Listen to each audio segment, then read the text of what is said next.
Coach G and Haley. So I'm going to be recording 2 videos today. One video we're going to be talking just about how to properly secure the back.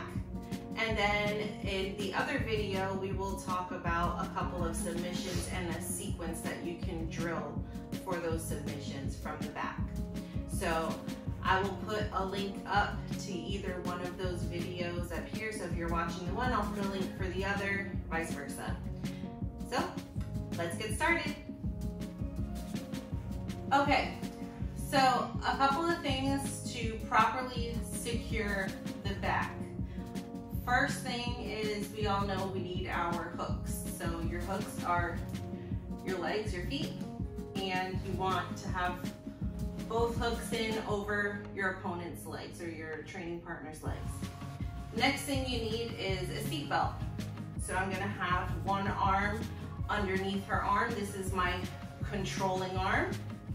Then the other arm needs to go over her opposite shoulder, and this is your choking arm. So when I bring this arm over, what I want to do is I want to find kind of the center of her chest, and I make a fist, and I put my fist to the center of her chest here. Now I take my controlling arm and I cover my fist. I do this, or we do this, because when your opponent is trying to fight to get out of back control, they're going to be fighting, trying to protect themselves from the choke. So they're going to be fighting your hands. I want her to be fighting my controlling arm first. If she fights my controlling arm, I can easily start to slip my choking arm in for the choke.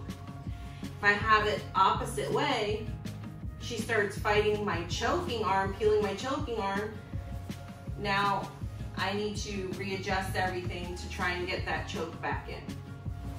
So 1, hooks. 2, seat belt, so controlling arm, choking arm, cover your choking arm. Next thing you want to do is make sure that you put your head on their shoulder. You need to keep your head tight. You also want to make sure that your chest is to their back.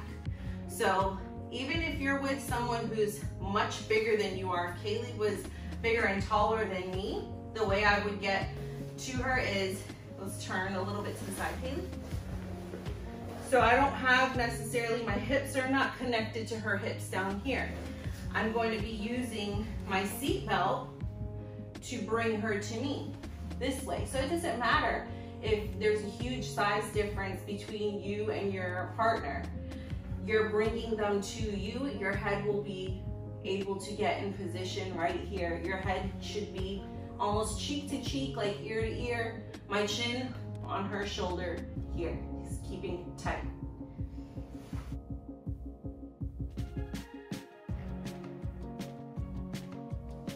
So now that I have her back and let's say I've dropped, or she's made us drop towards my choking arm here. One way that they're going to be trying to escape this back position is she wants to start 2 things. 1, she wants to get over my bottom hook, right? She gets over this bottom hook, she starts to escape her hips. Go ahead. She starts to escape her hips. Next thing she starts to do is put her shoulders to the mat. Now I've lost the position. I no longer have the back. So come back. So if we fall to this side here, I need to make sure that my seatbelt is still tight here, because she's going to want to try to start getting her shoulders to the mat. And I need to make sure that I don't let her get over this bottom hook. So what I do with this bottom hook, instead of leaving it in the middle here, I know if you compete, you're going to need to get your hooks in the middle here to get your points. After you've obtained your points, you're then going to want to try to switch to a long hook. What does that mean? That means taking this bottom hook and bringing it up to their hip, shelving it on their hip. Now, what we do now is take this top hook and just shelf it on top here. You have the option also of locking up a body triangle if you're able to do the body triangle on your opponent depending on their size. Or you could just come here and shelf it. Okay, so let's say I have my seatbelt, I have my hooks, but I can feel little by little she's starting to get her shoulders to the mat and she's starting to escape. I don't want her to escape. So what I'm gonna do is I'm gonna use my controlling arm to reach across. I'm going to lift her head and I'm going to replace my head on the opposite side, underneath her. This is gonna keep her from getting her shoulders to the mat here. So bringing my head back underneath her. So let's say she does start getting over this bottom hook. If once she starts reaching over, but she's not quite completely over it 100%, I keep my top hook in. I put my toes on the mat, on my bottom hook, and I'm gonna beat her before she completely starts to get over this hook by bringing myself back underneath her. So I'm going to use my toes on the mat so that I can bridge, scoop my hips back under her, and turn us to the opposite side, bringing my hooks back in place. So let's say she completely gets over my bottom hook. So now she's all the way over my bottom hook, but I still have a good seatbelt. I can still recover the back from here. So what I'm going to do, since I'm on my overhook side, it's going to be easy for me to kind of come up to the elbow here and help me come up. So I'm going to use the momentum here to come up to my elbow, and I still have my top hook in.